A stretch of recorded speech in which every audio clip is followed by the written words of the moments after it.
Hello everyone.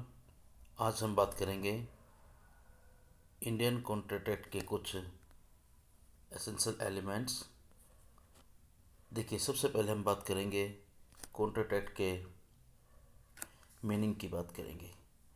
जैसे कि मैंने पहले बताया था, कॉन्ट्रैक्ट का जो डेफिनेशन जो दी गई है वो सेक्शन 2H में बताई गई है, जो है an agreement enforceable by law is a contract.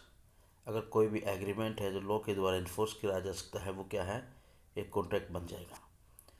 फिर बात करें हम essential elements of A valid contract. एक वैलिड कॉन्ट्रैक्ट के एसेंशियल एलिमेंट क्या रहेंगे? सबसे पहले हम बात करेंगे ऑफर एंड एक्सेप्टेंस। ऑफर जो है सेक्शन 2A में बताया गया है और एक्सेप्टेंस जो है सेक्शन 2B में बताया गया है। सबसे पहले तो यही रिक्वायरमेंट होती है कि वन पर्सन ऑफ़र करेगा और दूसरा उसको एक्सेप्टेंस करेगा। जैसे ही दोनों पर्सनों के बीच में ये ऑफ़र और एक्सेप्टेंस हो जाता है कंप्लीट, तो ये क्या बन जाएगा? एक एग्रीमेंट बन जाएगा। For a valid contract there must be a lawful offer by one party. क्या है? एक लॉफुल ऑफर किया जाएगा एक पार्टी के द्वारा, one party, and lawful acceptance by other, और एक लॉफुल एक्सेप्टेंस किया जाएगा दूसरी पार्टी के द्वारा। फिर बात करें हम section 2A। Section 2A define कर रहा है ऑफर और प्रपोजल, और सेक्शन 2B डिफाइन कर रहा है एक्सेप्टेंस।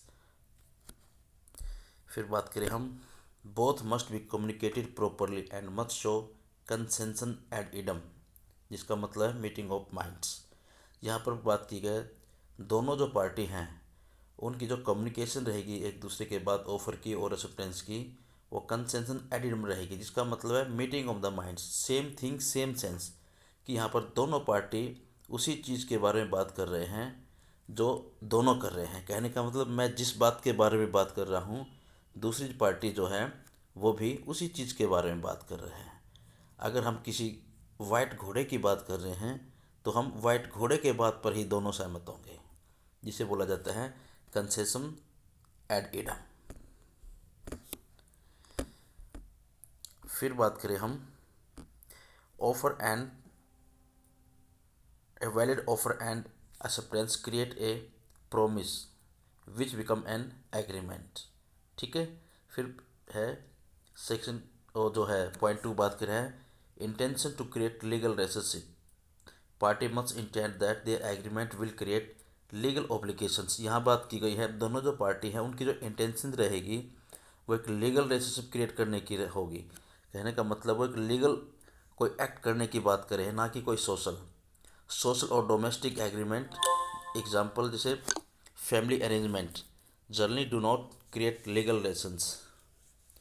कोई सोशल है और या कोई डोमेस्टिक एग्रीमेंट कर रहे हैं, वो कोई लीगल रिलेशनशिप क्रिएट नहीं करती है। जैसे मैं बोलता हूँ कि भाई मैं तुम्हें चाय के लिए इनवाइट कर रहा हूँ, ये क्या है? ये एक हमारा सोशल रिलेशनशिप क्रिएट कर रहे हैं।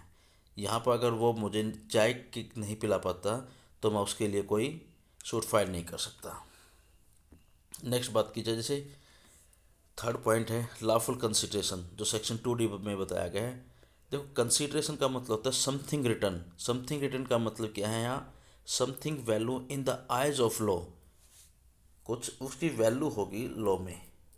जैसे अब हम बात करें कि कंसिडरेशन क्यों देना जरूरी होता है। कंसिडरेशन इसलिए जरूरी देना होता है because it create a seriousness between the party.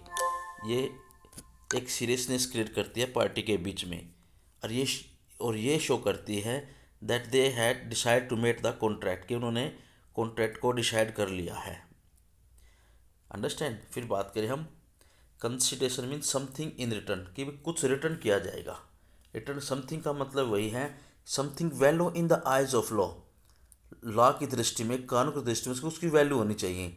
जैसे मनी कंसिडरेशन की बात की, यहाँ पर बदले में पैसा दिया जाएगा। हम किसी कोई भी कॉन्ट्रैक्ट कर रहे हैं उसके बदले हम बारूद नहीं दे सकते, क्योंकि ये अगेंस्ट द पब्लिक पॉलिसी है। ठीक है। फिर बात करें हम it may be past, present और फ्यूचर। ये पास्ट में दिया जा सकता है, प्रेजेंट में दिया जा सकता है और फ्यूचर में भी दिया जा सकता है consideration.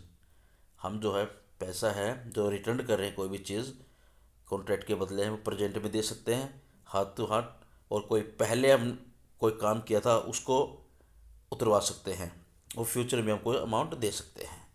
Must be lawful and real, जो हमारा जो कंसिडरेशन है वो लॉफुल होगा। पहले भी बात की थी मैंने, लॉफुल का मतलब इसे लॉ सपोर्ट करेगा, और रियल का मतलब है उसकी कुछ वैल्यू होगी, कुछ दिखता होगा, वो कोई ऐसी चीज़ नहीं है जिसके बारे में पता ही नहीं, कोई चीज़ है ही नहीं वो। फिर बात करें हम, without consideration an agreement is usually void, section 25 exceptions apply. देखो ये बताया गया है, अगर हम कोई भी वस्तु या कोई भी ऐसा कॉन्ट्रैक्ट करते हैं जिसमें कंसिडरेशन नहीं होता है, तो वो क्या हो जाएगा, वो वॉइड हो जाएगा। लेकिन सेक्शन 25 में कुछ एक्सेप्शन दिए गए हैं, वो हम आगे बात करेंगे। ऐसे केसेस में क्या रहेगा, ऐसा भी विदाउट कंसिडरेशन भी क्या है, एग्रीमेंट वैलिड हो जाएगा। फिर बात करें हम, फोर्थ पॉइंट की बात करें हम, capacity, competency of party, section 11। Capacity का मतलब कंपिटेंट पार्टी, यहाँ पर दोनों पार्टी जो है कंपिटेंट होगी और उनकी कैपेसिटी होगी। कैपेसिटी की बात की जाए, जैसे वो ए वैलिड बात की जाए, जैसे वो 18 साल का होगा, ठीक है। A valid contract can be made only by party who are major, जो 18 साल से ऊपर है, or above of sound mind. कहने का मतलब जो पार्टी होगी वो 18 साल से ऊपर की होगी और साउंड माइंड की पर्सन होगी। तो सेक्शन 12 बात कर रहा है, नॉट डिस्क्वालिफाइड बाय लॉ, और जो पार्टी है, दोनों पार्टी में से कोई पार्टी लॉ के द्वारा वो डिस्क्वालीफाई नहीं होनी चाहिए। जैसे एलियन है, एनिमी है, इंसॉल्वेंट है, कन्विक्ट पर्सन के साथ अगर हम कोई भी कॉन्ट्रैक्ट करते हैं, वो क्या है, वो डिस्क्वालीफाइड लॉ माना जाएगा और वो वॉइड माना जाएगा। फिर बात करें हम, any agreement with A minor is void, अगर हम कोई भी एग्रीमेंट माइनर के साथ करते हैं वॉइड माना जाएगा। और ये जो है मोहरी बीबी वर्सेस धर्मोदास घोष केस, ये जो प्रिवी काउंसिल ने इसने बिल्कुल कैटेगोरिकली स्टेटेड कर दिया था कि माइनर के साथ एग्रीमेंट क्या रहेगा, वॉइड रहेगा। फिफ्थ पॉइंट की बात करें हम, फ्री कंसेंट, जो सेक्शन 13 और 14 बताया गया है। फ्री कंसेंट का मतलब होता है यहाँ पर जो पार्टी है, दोनों पार्टी, उनकी जो कॉन्ट्रैक्ट करने की जो कंसेंट होगी वो फ्री होगी। Consent means party agree on the same thing the same sense, same thing same sense, वही बात फिर से आ गई है। दोनों पार्टी क्या है, वो किसी भी पॉइंट के ऊपर एक मत होंगी। फिर बात करें हम, consent is free when it is not caused by, उस कंसेंट को हम फ्री मानेंगे कब, जब वो किसी भी तरीके से उसका कोई कारण नहीं रहे, कोर्सन के अंडर नहीं रहेगी, अनडिफ्लेंसी, उसके ऊपर कोई किसी दूसरे का प्रभाव नहीं होगा, फ्रॉड, धोखेबाजी से कंसेंट ना ली जाए, मिसरिप्रेजेंटेशन के द्वारा ना ली जाए, कोई गलती से कंसेंट ना ली जाए, जो सेक्शन 20, 21, 22 में बताया गया है। If consent is not free, अगर कंसेंट फ्री नहीं है, the contract is voidable at the option of agree party. अगर कंसेंट फ्री नहीं है तो जिस पार्टी की जो कंसेंट जो ली गई है, ड्रा कर धमका कर, धोखे से, मिसरिप्रेजेंटेशन कर, तो वो पार्टी कोर्ट में जाकर उस कॉन्ट्रैक्ट की क्या करवा सकती है, अवॉइडेबल करवा सकती है। सेक्शन 6 ओ, अब 6 पॉइंट बात कर रहे हैं, लॉफुल ऑब्जेक्ट, जो ऑब्जेक्ट रहेगा वो सेक्शन 23 में बताया गया है। The object of agreement must be legal, क्या रहेगा, लीगल रहेगा। Object is unlawful if it is, और अनलॉफुल कब हो जाएगा, अगर वो फॉरबिडन बाय लॉ है, फ्रॉडेंटल है,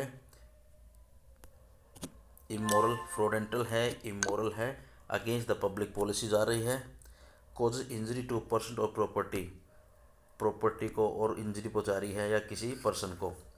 if the object is unlawful the agreement become void, अगर ये चीज़ें सारी है तो क्या हो जाएगा, वो अनलॉफुल हो जाएगा। नेक्स्ट बात की जाए, point number 7, agreements not declare void, section 24 to 30, section 24 से लेकर 30 तक अगर ऐसे कोई भी एग्रीमेंट है तो क्या हो जाएंगे, वो वॉइड हो जाएंगे। ए valid contract must not be one of the following, जो वैलिड कॉन्ट्रैक्ट है वो क्या नहीं हो सकते, एग्रीमेंट इन विद अनलॉफुल, वो अनलॉफुल नहीं हो सकते। कंसिडरेशन ऑब्जेक्ट 24, उसका जो कंसिडरेशन है वो अनलॉफुल नहीं हो सकता। कंसिडरेशन का मतलब अनलॉफुल, बदले में कोई जो भी चीज़ मिलेगी उसको अनलॉफुल नहीं हो सकती, जिससे वो उसको वॉइड बना देगा। An agreement in restraint of marriage, अगर हम किसी की शादी को रुकवाते हैं तो वो क्या हो जाएगी, वो एग्रीमेंट क्या हो जाएगा, वो वॉइड हो जाएगा। अगर हम किसी 18 ईयर्स से कम की शादी को रुकवाते हैं तो वो क्या है, वैलिड रहेगा, उसमें कोई रिक्वायरमेंट नहीं है, लॉ उसको प्रमोट करता है। लेकिन अगर मेजर पार्टी है, पूरी रिक्वायरमेंट है, तो हम उसको रुकवाते तो क्या हो जाएगा, रेस्ट्रिक्ट ऑफ मैरिज वॉइड हो जाएगा, जो सेक्शन 26 में बताया गया है। Agreement in restraint of trade, अगर एग्रीमेंट करते हम किसी भी ट्रेड को रुकवाने के लिए, सेक्शन 27 में बताया गया है, वो भी क्या हो जाएगा, वो भी वॉइड हो जाएगा। Agreement in restraint of legal proceeding, section 28 void हो जाएगा। अनसर्टेन एग्रीमेंट, अनसर्टेन एग्रीमेंट करते हैं जिसके बारे में कुछ पता ही नहीं हम क्या कर रहे हैं, किस चीज़ के बारे में एग्रीमेंट कर रहे हैं, वो भी क्या है, सेक्शन 29 में वॉइड घोषित हो जाएगा। वेजरिंग एग्रीमेंट, वेजरिंग एग्रीमेंट कर रहे हैं हम किसी पार्टी के साथ, तो वो भी सेक्शन 30 में वॉइड घोषित हो जाएगा। तो बताया गया सच एग्रीमेंट आर वॉइड, ये सारे जितने भी एग्रीमेंट्स बताए गए हैं, ये ऊपर यहाँ तक ये सारे क्या हो जाएंगे, ये वॉइड घोषित हो जाएंगे। आप इन सेक्शंस को याद कर सकते हैं। नेक्स्ट पॉइंट है 8, certainty of terms, section 29। The term of the agreement must be clear, certain and definite.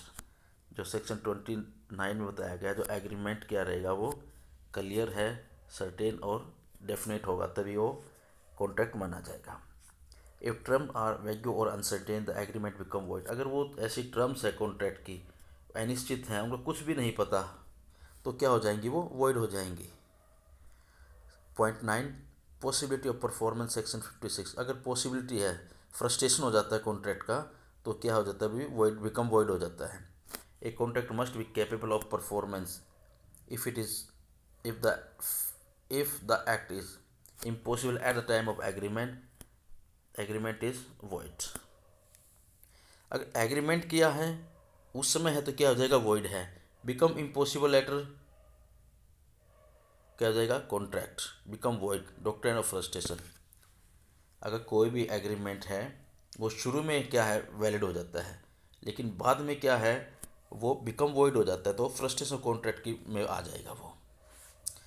Next बात की जाए legal formalities, some agreement must comply with the formal agreement requirement, writing में हो सकता है, sale of immovable property, registration, stamp duty. If such formalities are not completed the contract may become unenforceable, अगर ये requirement जो बताए गए हैं ऊपर फुलफिल नहीं किए तो क्या हो जाएंगे, ये कॉन्ट्रैक्ट अनइन्फोर्सेबल हो जाएंगे। फिर हम बात करें कंक्लूजन की। कंक्लूजन में बताया गया है, a contract become valid and enforceable only when all essential elements offer and acceptance, lawful consideration, free consent, competent party, lawful object and possibility of performance are present are required under the Indian Contract Act. ये जो सारी requirement हैं ये fulfil करनी होंगी, तभी वो contract क्या रहेगा, वैलिड होगा। This elements ensure that the elements legally binding and protect the right obligation of party. ये क्या बताया गया है, ये इंश्योर करते सारे एलिमेंट राइट एंड ऑब्लिगेशन को बना के रखते हैं किसी के पार्टी के लिए। Thank you very much.